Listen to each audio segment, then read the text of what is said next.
Hello friends. Today's topic is taken from international relation. The title of today's video is Why is China so aggressive against her neighbors? China has the maximum number of neighbors touching its border. 14 countries touching the border of China. One of the characteristics of China's foreign policy is that at one time China engages the one neighbor only. That means if China is running conflict with India at a particular time, then China would maintain calm and peaceful relation with all other neighboring countries. In the second half of 20th century, China had experienced three major military conflicts with the neighboring countries. China fought war with India in 1962.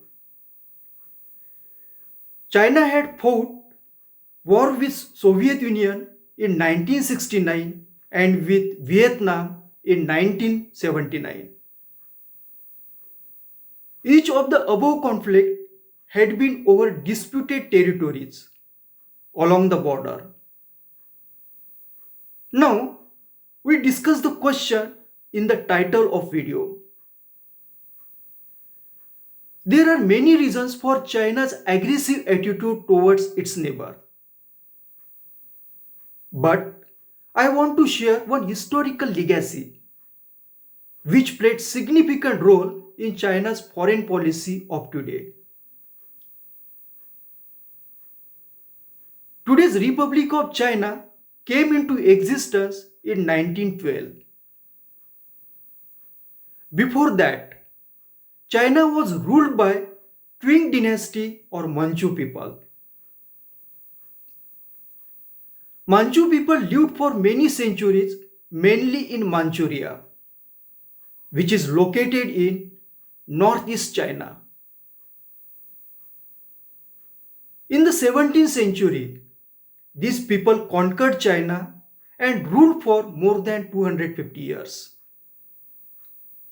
Thus, Qing dynasty formed the territorial base of modern China. The Qing dynasty had ruled over the Han population of China.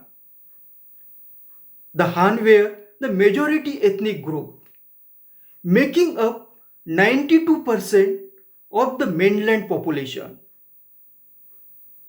During the 18th century, the Qing government was challenged by several threats and problems. For example, economic pressure, corruption in government and bureaucracy, domestic rebellion, foreign imperialism, and wars. Among them, the domestic rebellion by landlords or feudal lords were very critical.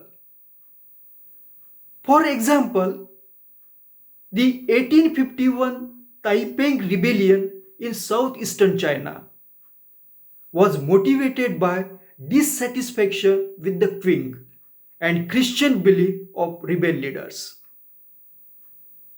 This rebellion was eventually suppressed by the imperial government, though it took more than 12 years and cost of millions of lives. Thus, throughout the 250 years of Qing dynasty, their rulers had to use aggressive policy to suppress the surrounding local Han warlords. So, when in 1949 Chinese Revolution took place, the Republic of China borrowed unconsciously that aggressive policy of the Qing dynasty in legacy. Thank you for watching my video.